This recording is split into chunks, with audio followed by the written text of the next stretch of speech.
L-Aġenzija għall-Appoġġ tal-Vittmi tal-Kriminalità se tgħin lil bosta vittmi ta' kull tip ta' kriminalità f'pajjiżna. Dan ħabbru l-Ministru għall-Intern Byron Camilleri waqt konferenza stampa fil-ftuħ ta' din l-Aġenzija. U spjega kif din l-Aġenzija se toffri servizz speċjali u holistiku taħt saqaf wieħed fih dan il-Korp tal-Pulizija.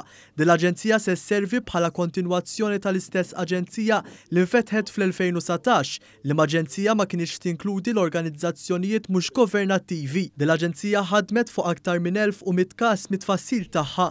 Fost is-servizzi li toffri l-Aġenzija se toffri għajnuna psikoloġika lil vittmi rabatom ta' kumpanja l-vittmi waqt seduti tal-qorti kif ukoll tinforma b'mod kontinwu lil vittmi dwar il-kawża tagħhom. Il-Ministru Camilleri stqar li din l-Aġenzija hija frott diskussjonijiet ta' qdiet mhux governattivi li jaħdmu f'dan is-settur u se tkun qiegħda tiċċentralizza dawn l-aġenziji u ssaħħaħ is-servizz li jagħtu.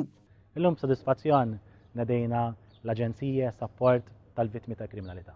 Il-lan tagħha huwa li taqqad servizzi eżistenti li magħhom iżżid ukoll servizzi oħra professjonali sabiex naraw li l-vittmi ġewwa pajjiżna jingħatalhom is-servizz holistiku li hemm bżonn f'tal-aktar mument vulnerabbli ta' ħajjithom.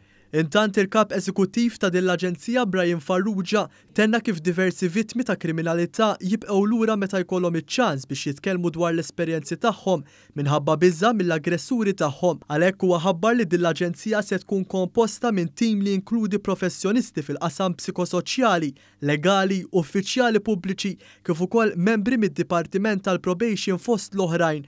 Farrugia tenna kif l-Aġenzija se tkun ibbażata kompletament fuq il-vittma innifsu. L-antana huwa l-vittma. Il-vittma huwa il-punt fejn aħna rridu nafru support, assistenza u wkoll nassiguraw li kollu ħajja ta' kwalità aħjar wara li jkun għadda minn dan kollu.